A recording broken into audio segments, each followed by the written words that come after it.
చేసి చెప్తామని కాదు, కానీ మమ్మల్ని చూసి మీరు కూడా బలపడి కలిగి వస్తారని. హల్లెలూయా. మరి సహోదరులు ఇంతకుముందు 3 వాక్యాలు ఎంతో చక్కగా వివరించారు. మరి 4వ మాటగా మరి మత్తయి సువార్తలో ఆ మాటకు వెళ్ళే ముందు చిన్న ప్రార్థన చేసుకొని మనము ముందుకు వెళ్దాము. అందరు కళ్ళు మూసుకున్నట్టు చిన్న ప్రార్థన చేసుకుందాము. మహోన్నతుడైన దేవా, నీ ఘనమైన పరిశుద్ధ నామాన్ని బట్టి నీకు వందనాలు, స్తోత్రాలు. ప్రభువా, శిల్వ ధ్యానంగా ప్రభువా 4వ మాట ధ్యానిస్తుండగా మీ కృప, మీ బలమును దయచేయండి. నిలబడిన నాకు మీ మర్మములను బయలుపరిచి మీ నామానికి మహిమ తెచ్చుకోమని వినిచుండగా ప్రభువా, వినగల చెవులు గ్రహించుకుని ప్రతి ఒక్కరికి అనుగ్రహించి మీ నామానికి మహిమ తెచ్చుకోమని యేసు నామమున అడిగి వేడుకొనుచున్నాను తండ్రి. 4వ మాటగా మత్తయి సువార్త 27వ అధ్యాయము 46వ వచనము ఎవరైనా చదివి సహకరించగలరు?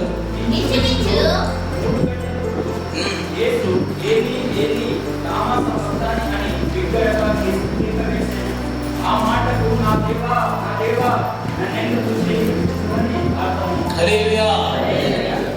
మరి ఇంచుమించు 3 గంటల ప్రాంతంలో మరి యేసు ప్రభుల వారు తన తండ్రితో పలుకుచున్న మాట, నా దేవా నా దేవా నా చేయి ఎందుకు విడిచావని మరి అన్నప్పుడు మరి ఎంత వేదనకరమైన బాధతో కూడిన పరిస్థితుల మధ్యలో దేవుడు అట్టి మాటను అంటున్నాడో మనం ఒకసారి ఊహించుకుంటేనే అది మనకు భయంకరంగా ఉంటుంది. ఎందుకంటే బైబిల్లో చూసినట్లయితే అంతకు ముందు ఎక్కడ చూసినా నా తండ్రి అని ప్రస్తావించిన దేవుడు ఈ సమయంలో నా దేవా అని చెబుతున్నాడు. బైబిల్ చూసుకున్నట్టయితే ఎక్కడైనా నా తండ్రి చిత్తమే జరగాలి, నా తండ్రి చేసినట్టే నెరవేరాలని మనం చూస్తున్నప్పుడు మరి ఈ వాక్యానికి వచ్చేసరికి ఆయన శిలువలో మాట్లాడుతున్న మాట నా దేవా అని. మరి మనం చూసుకున్నట్టయితే ఆయన కలవరి కొండపైన అనేక శ్రమలు అనుభవిస్తూ పలికిన మాటగా మనము దీన్ని చూస్తున్నాము. మరి ఆయన ఏ తప్పు చేసిన వాడు కాదు, మరి ఏ పాపం చేసిన వాడు కాదు. మరి ఎందుకు ఈ శిక్ష అంటే మన కొరకు మనం చేసిన తప్పులు, మనం చేసిన పాపాల కొరకే ఆయన ఎన్ని శ్రమలు అనుభవించవలసి వస్తుంది. ఆయన కలవరి శిలువలో 3 మాటలుగా చూసుకున్నట్టయితే అంతకుముందు అవి వెలుతురులో పలికినట్టుగా, మరి ఇక 4 మాటలు చీకటిలో పలికినట్టుగా మనం లేఖనాలు చూస్తున్నాము. హల్లెలూయా. మరి దేవుడు అలాగే మత్తయి సువార్తలో ఏది నమాజ్ సువార్తని ప్రస్తావించినప్పటికీ మార్కు సువార్తికుడు ఏమని రాశాడు? ఏలోయి లామా సబక్తా అని. మరి 2 వాక్యాలు ఒకటే, కానీ మత్తయి సువార్తలో ఏలి అని రాశాడు, మరి మార్కు సువార్తలో ఏలోయి రాశాడు. 2 మాటలు ప్రస్తావించినప్పటికీ అర్థం ఒకటే ఉంటుంది. హల్లెలూయా. మరి యేసు ప్రభువు వారు 3 గంటలు 6 గంటల పాటు ఆ సిలువలో తన ప్రాణమును ఎంతగానో మన కొరకు పెట్టడానికి త్యాగమయ్యాడు. మరి 6 గంటల పాటు ఆ సిలువలో మన కొరకు ఎంతగానో ఆయన అలసిపోయి తన ప్రాణమును కూడా లెక్క చేయగా మన కొరకు మరి దేవుడు తన తండ్రి చిత్తాన్ని నెరవేర్చుటకు సిలువలో తను ఇదైపోయాడు. మరి ఆ క్షణమున దేవా నా చెయ్యెందుకు విడిచావని బిగ్గరగా కేక వేశాడు. అంటే ఇంతకాలం ఆయనతో పాటు ఉన్న శిష్యులు, ఇంతకాలం ఆయన చేసిన అద్భుతాలు చూసిన అనేకులు కూడా సిలువ దగ్గరికి వచ్చి ఆయనను వదిలేశారు. వాళ్ళందరూ వదిలేసినప్పుడు దేవుడు బాధపడలేదు, కానీ తండ్రి చేయించేసరికి ఆయన బాధ భరించలేకపోతున్నాడు. ఎందుకంటే తండ్రితో ఉన్న సంబంధము యేసు ప్రభుల వారికి అటువంటిది అన్నట్టు.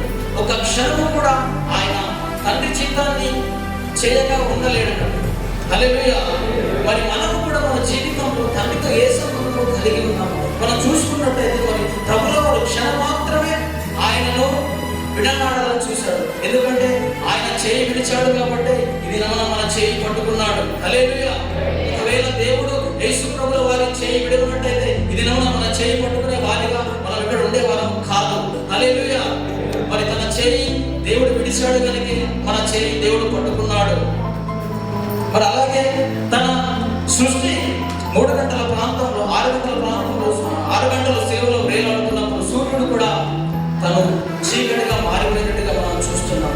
ఎందుకంటే సృష్టికర్త ఆయన చేయలేని తప్పులకు బలి అవుతుండగా ఆ సృష్టి కూడా చూడలేక చీకటిగా మారింది.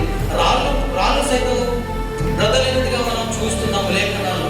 మరి తండ్రి మనకు ఇంతగా చేసినప్పుడు ఏ పాపము చేయని అతడు సిలువలో బలి అవుతున్నప్పుడు మరి మన కొరకే అని మనం ఎన్నో సంవత్సరాలుగా ధ్యానిస్తూ వస్తున్నప్పటికీ మన జీవితాల్లో ఇంకా కూడా అలాగే బ్రతుకుతున్నట్టయితే మరి దినమున ఒకవేళ తండ్రి మన చేయి విడిచినట్టయితే మన పరిస్థితులు ఏమైపోవాలి, దినమున ఒకసారి ఆలోచించినట్టయితే మన పరిస్థితులన్నీ మరి ఎలా ఉన్నాయో ఒకసారి జ్ఞాపకం చేసుకున్నట్టయితే మరి మన జీవితాల్లో కూడా పాపాలతో నిండి ఉన్నట్టుగా మనం చూస్తున్నాము. హల్లెలూయా. మరి మనం శిలువ ధ్యానం చేస్తున్న మనం అందరము మరి ఆయన చెబుతున్న మాటలు మట్టికే వింటున్నాం కానీ వాటిని గ్రహించలేక మరి ఈ దినమున మనము ఉన్నాము. హల్లెలూయా. మరి 7 మాటలు దేవుడు ఎంత చక్కగానో పలికాడు. మరి వింటున్నాం, మనము ఎంత చక్కగానో వింటున్నాము కానీ ఆ మాటలకు అర్థము తెలుసుకొని మరి ఆ మాటలనుసారంగా మనం ఈ దినమున జీవించే వారిగా మనం ఉన్నామా ఒకసారి మనము జ్ఞాపకం చేసుకున్నట్టు మన జీవితాలు ఎలాగా ఉన్నాయో ఈ మధ్యాహ్న కాల సమయం మనం చూసుకోవాలి. పరిశుద్ధాత్మ దేవుడు మాట్లాడించిన మాటలు ఏమిటంటే మరి మన జీవితంలో మరి తండ్రి ఒకవేళ మన చేయి విడిచినట్టయితే మన పరిస్థితి ఏమైపోవాలి. హల్లెలూయా. మన అన్న చెప్పాడు మరి వాక్యాన్ని చెప్పుకున్నప్పుడు మరి నాకు సమయం లేకుండే, ఎందుకంటే ఆఫీసులో వరకు బాగా బిజీగా ఉన్నాను. అయినా కొద్దిగా ట్రై చేశాను, ఏదైనా దేవుని చిత్తమని నేను చేశాను. ఎందుకంటే నాతో పాటు పని చేసే వారందరూ ముస్లిం సహోదరులే.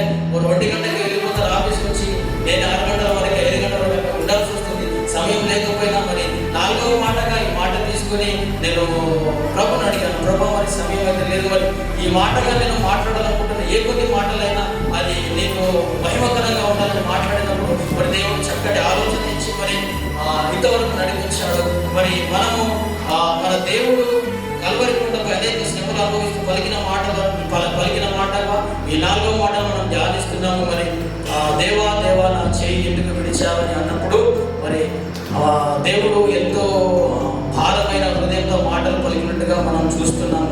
మరి ఆయన అంత భారమైన హృదయంతో పలికిన మాటలు ఆయన ఎవరి కోసము కాదు, మన రక్షణ కోసము, ఈ ప్రపంచాన్ని రక్షించడం కోసము ఆయన మన కొరకు సిలువలో త్యాగమయ్యాడు. అటు సిలువ త్యాగాన్ని మనం అందరం ధ్యానం చేసుకొని అటు మాటలు మనం జ్ఞాపకం చేసుకొని మరి రక్షించే వారంగా మరి మారు మనసు పొందే వారంగా మనం ఉండాలని మరి ఈ సమయం నేను తెలియజేస్తున్నాను. మరి ఈ సమయం సాయ గారికి వందనాలు. మరి వాక్యాన్ని ఇంతలో ముగిస్తున్నాను.